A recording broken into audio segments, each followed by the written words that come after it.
காட்டுப்பன்றிகளால் ஏற்படும் இன்னல் குறித்து. இந்த காட்டுப்பன்றிகளால் ஏற்படும் இன்னல் குறித்து திருநெல்வேலியின் பொறுப்பு அமைச்சராக இருக்கிற அன்பிற்குரிய மாண்புமிகு நேரு அவர்களும், திண்டுக்கல்லுடைய அமைச்சராக இருக்கிற நம்முடைய மாண்பிற்குரிய பெரியசாமி அவர்களும், அதுபோல விவசாயிகளுடைய நலன்கள் பாதிக்கப்படுகின்றன என்று விவசாயிகளுடைய குறைகளை எல்லாம் நம்முடைய மாண்புமிகு விவசாயத்துறை அமைச்சர் MRK பன்னீர்செல்வம் அவர்களும் இங்கே எடுத்துச் சொல்லி இருக்கிறார்கள். அவர்களெல்லாம் எடுத்துச் சொன்னதனுடைய அடிப்படையில் தான் இன்று காட்டுப்பன்றிகள், குறிப்பாக இந்த நிகழ்வுக்காக காட்டுப்பன்றிகளை எப்படி அடக்குவது என்பது குறித்து முதலமைச்சர் அவர்கள் அறிவுறுத்தலின் அடிப்படையிலே 2023 அப்பொழுது அமைச்சர் நம்முடைய மதிவேந்தன் அவர்களுடைய ஆலோசனைப்படி ஒரு குழு நியமிக்கப்பட்டது. குறிப்பாக அந்த குழுவில் தலைமை வன பாதுகாப்பாளர் மற்றும் தலைமை வன உயிர்காப்பாளர் தலைமையில் விவசாயத்தை சார்ந்த விவசாய பிரதிநிதிகள், வனத்துறை, வருவாய்த்துறை, வேளாண் துறை, தோட்டக்கலைத்துறை, அறிவியல் நிபுணர்கள், தன்னார்வலர்கள் மற்றும் வன உயிரின ஆர்வலர்கள் என மொத்தம் 19 நபர்கள் அடங்கிய ஒரு குழு நியமிக்கப்பட்டது. அவர்கள் ஒரு பரிந்துரையை கொடுத்தார்கள். அந்த பரிந்துரையெல்லாம் பார்த்துதான் நாங்கள் இந்த ஜிஓவையும் நேற்று தமிழக முதலமைச்சர் அவர்கள் இந்த வனத்துறையின் சார்பாக இந்த அரசாணையை வெளியிட வேண்டும் என்று அவரே ஆணையிட்டு நேற்று இந்த அரசாணையையும் வெளியிட்டிருக்கிறார். அந்த அரசாணையின்படி இதுவரையில் இது காட்டுப்பன்றிங்கிறது இங்கே நண்பர்களெல்லாம் சுட்டி காட்டியதைப் போல ஒன்றிய அரசு தான் எது வனவிலங்குகள் என்று அறிவிப்பது அதுதான். அந்த வனவிலங்குகள் அறிவிப்பு பட்டியலிலே இந்த காட்டுப்பன்றிகளும் இருக்கின்றது. அதை விலக்குவது என்பது அவ்வளவு சாதாரணமாக முடியாது. ஆனால் அதே நேரத்தில் வனவிலங்குகளால் விவசாய நிலங்கள் பாதிக்கப்படுகின்றன என்று இங்கே இருக்கிற விவசாயிகளெல்லாம் முதலமைச்சரிடம் வைத்த கோரிக்கையின் அடிப்படையிலேயும் அமைச்சர் பெருமக்கள் இங்கே பேசிய எல்லோருமே நீங்கள் அதை எடுத்து சொன்னீர்கள். குறிப்பாக இங்கே பேசிய நம்முடைய மணியாக இருந்தாலும், நம்முடைய செங்கோட்டையனாக இருந்தாலும், நம்ம மாண்புமிகு உறுப்பினர் ஜெகன்மூர்த்தியாக இருந்தாலும், மாண்புமிகு உறுப்பினர் மனோகரன், மாண்புமிகு உறுப்பினர் ரகுராமன், மாண்புமிகு உறுப்பினர் வேல்முருகன், மாண்புமிகு உறுப்பினர் செந்தில்குமார் ஆகிய அனைவருமே மொத்தம் 24 பேர்கள் இந்த மனுவை 25 பேர்கள் இந்த ஒத்திவைப்பு தீர்மானத்தை கொடுத்திருக்கிறார்கள். அதிலே பேசியவர்கள் எல்லாம் குறிப்பாக இந்த வனவிலங்குகளினுடைய உபத்திரவத்தை எடுத்துச் சொல்லி இந்த பாதுகாப்பு வழங்க வேண்டும் என்று நீங்கள் கேட்டிருந்தீர்கள்.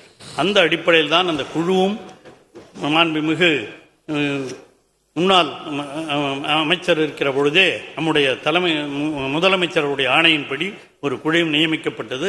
அந்த அடிப்படையில் தான் இந்த ஜிஓ இப்பொழுது நிறைவேற்றப்பட்டிருக்கிறது. அந்த சட்ட விதியின்படி காப்புக்காட்டில் இருந்து 1 கிலோமீட்டர் தொலைவு வரையில் உள்ள பகுதியில் காட்டுப்பன்றிகளை சுட அனுமதி இல்லை. ஒரு வருஷம், ஏன்னா அது நாம் அந்த ஒன்றிய அரசினுடைய சட்டம், அது காட்டுப்பன்றி இருக்கிறதுனால நம்ம அதை 1 கிலோமீட்டர் வரல, அது பக்கத்திலே தான் இருக்கும், அந்த காட்டுக்கு பக்கத்தில் அந்த 1 கிலோமீட்டர் வரல அது வந்துட்டு போயின்னு இருக்கலாம். அது சுட அனுமதி இல்லை. அதே நேரத்தில் காப்புக்காட்டிலிருந்து 1 கிலோமீட்டர் தொலைவு முதல் 3 கிலோமீட்டர் வரையுள்ள பகுதியில் காட்டுப்பன்றிகள் பிடித்து மீள திருப்பி அனுப்ப வேண்டும். அதற்காக வனத்துறை அதிகாரிகள் அந்த பகுதிகளிலே நியமிக்கப்பட்டிருக்கிறார்கள். அதுவும் மேலும் அதிகமாக நியமிக்கப்படுவார்கள். அந்த அடிப்படையில் தான் இதையும் சொல்லியிருக்கிறோம். 1 to 3 கிலோமீட்டர் வரல அதை திருப்பி அனுப்பிச்சிருவாங்க பிடிச்சி. அடுத்து இந்த 3 கிலோமீட்டருக்கு மேலே வந்தால், இந்த குழு பரிந்துரைத்தது 5 கிலோமீட்டர், ஆனால் முதலமைச்சர் சொல்லி விவசாயிகள் ரொம்ப பாதிக்காமல் இருக்கணுங்கிறதுனால அதையும் குறைச்சி 3 கிலோமீட்டர் இந்த வனப்பகுதியில் இருந்து 3 கிலோமீட்டருக்கு அப்பால் வருமானால் அதை சுடுவதற்கும் அனுமதி அளிக்கப்பட்டிருக்கிறது. அதுதான் இந்த ஜிஓவிலே சொல்லப்பட்டிருக்கிற ஒன்று. இது விவசாயிகளுக்கெல்லாம் பெரும் மகிழ்ச்சியை அளிக்கும் என்பதிலே எந்த வேறுபட்ட கருத்தும் இல்லை. 3 கிலோமீட்டருக்கு அப்புறம் வந்தால் பன்றிகளை சுடலாம். சுடுற உரிமை அது வனத்துறை அதிகாரிகள், அதற்காக வனத்துறை அதிகாரிகள் சுடுவார்கள். அதற்கான அதிகாரம் அவர்களுக்கு வழங்கப்பட்டிருக்கின்றது. அதற்காக அங்கே பாதுகாப்பிற்காக ஜிஓ இல்லை. ஆகவே இந்த வனத்துறை அதிகாரிகள் சுடுவதற்கு அதிகாரம் கொடுக்கப்பட்டு இதையும் சுடுவதற்காக இதற்காக சுடுவதற்காக இதை நீங்கள் எல்லாம் இன்னொரு கோரிக்கையும் வைக்கிறீங்க. வனத்துறை அதிகாரிகளே சுடாம விவசாயிகளே சுடுவதற்கு அதிகாரம் வேண்டும் என்றும் கேட்டிருக்கிறீர்கள். இதெல்லாம் துப்பாக்கி லைசன்ஸ் இருக்கிறவங்க எவ்வளோ விவசாயிகள் இருப்பாங்கன்னு உங்களுக்கு தெரியாது இல்லை. அதனால தான் இந்த கட்டுப்பாடும் வைக்கப்பட்டிருக்கிறது. அந்த மாதிரி இருக்கிற காரணத்தினால், ஏன்னா உங்ககிட்ட அந்த மாதிரி கொடுத்தா மற்றவங்க எல்லாமே உள்ளே போய் கூட சொல்றதுக்கு வாய்ப்புகள் இருக்கின்றன. அதை பற்றியெல்லாம் அந்த குழுவும் இப்பொழுது சொல்லி இருக்கிறது. ஆக உங்களுடைய கோரிக்கை இது முன்னால் மறுபடியும் பரிசீலிக்கப்படும். முதலமைச்சரிடம் சொல்லி இது குறித்து விவசாயிகளும் சுடுவதற்கு அனுமதி அளிக்கப்படுமா என்பதை பற்றியெல்லாம் பரிசீலனை செய்யப்படும் என்பதையும் நான் தெரிவித்துக் கொள்கின்றேன். ஆக இந்த காட்டுப்பன்றிகளால் ஏற்படுகின்ற இந்த சேதங்களை தடுப்பதற்காக எல்லா நடவடிக்கைகளையும் தமிழக முதலமைச்சர் அவர்கள் ஆணையின்படி வனத்துறை செய்து கொண்டிருக்கிறது. இதுதான் மிக முக்கியம். அதே மாதிரி இந்த யானைகளை பற்றி சொன்னீங்க. இந்த யானைகளை பற்றி சொல்லும்போது இங்கே பல்வேறு உறுப்பினர்கள் யானைகள் அவைகளும் புகுந்து பல்வேறு சேதங்களை ஏற்படுத்துவது, உயிர் சேதம் எல்லாம் கூட ஏற்படுத்துகிறது என்பதையும் சுட்டிக்காட்டினார்கள். இங்கே பேசிய அன்பிற்குரிய சட்டமன்ற உறுப்பினர் செந்தில்குமார் அவர்களும் சொன்னார்கள். அதைத்தான் ஐ பெரியசாமி அவர்கள் திண்டுக்கல் மாவட்டத்திலே இருக்கிற பொழுது அந்த திண்டுக்கல் மாவட்டத்திலே இருக்கிற அந்த பகுதிகளிலே இது போன்ற பிரச்சனைகள் வருகிறது என்று சொல்லி கன்னிவாடி சாகத்தில் கோம்பை ஆத்தூர் வனப்பகுதியில் 2/1/2025 முதல் ஒரு யானை கூட்டம் மக்களுக்கு இடையூறாக செயல்பட்டு வருகிறது அப்படின்னு 2ஆம் தேதி காலையிலேயே எனக்கு ஐ பெரியசாமி அவர்கள் தொலைபேசியின் மூலமாக தொடர்பு கொண்டு சொன்னார். நானும் அதை செயலாளரிடம் சொல்லி உடனடியாக அதற்கு நடவடிக்கைகள் எடுக்கப்பட்டு அங்கே 2 கும்கி யானைகள் அனுப்பப்பட்டன. கும்கி யானைன்னா ரொம்ப பேருக்கு எனக்கு முதலெல்லாம் தெரியாது என்ன கும்கி யானைன்னா. கும்கி யானை என்பது வனத்துறையினால் பழக்கப்பட்டிருக்கிற அந்த கும்கி யானை. அந்த கும்கி யானையை பார்த்தாவே மற்ற யானைகள்லாம் காட்டுக்குள்ள ஓடிடும், வனத்துறைக்குள் ஓடிவிடும்.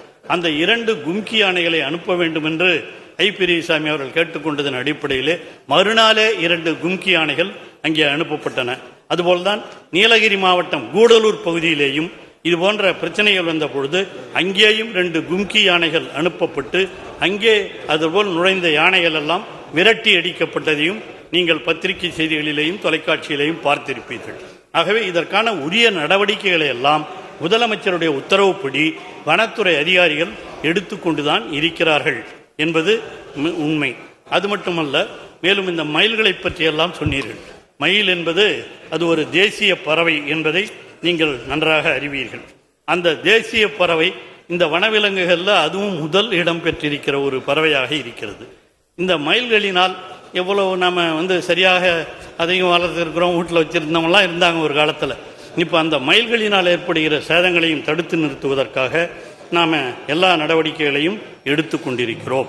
ஆகவே இதை பொறுத்தவரையில் இந்த அரசினால் மட்டும் நான் குறிப்பாக சொல்லிக்கொள்ள விரும்புவது, இங்கே யானைகள் பாதுகாப்பு திட்டம், தமிழ்நாடு உயிர்பன்மை பாதுகாப்பு மற்றும் பசுமையாக்கல் போன்ற திட்டங்களின் மூலமாக 2.394 கோடி செலவில் 46.5 கிலோமீட்டர் தொலைவிற்கு யானை புகாமல் இருப்பதற்காக நாம் அகழி வெட்டுதல், நீங்கள்லாம் மணி கூட சொன்னார், இந்த அகழி வெட்டணும் அங்கே இருக்கணும் அது மாதிரிலாம் சொன்னார்.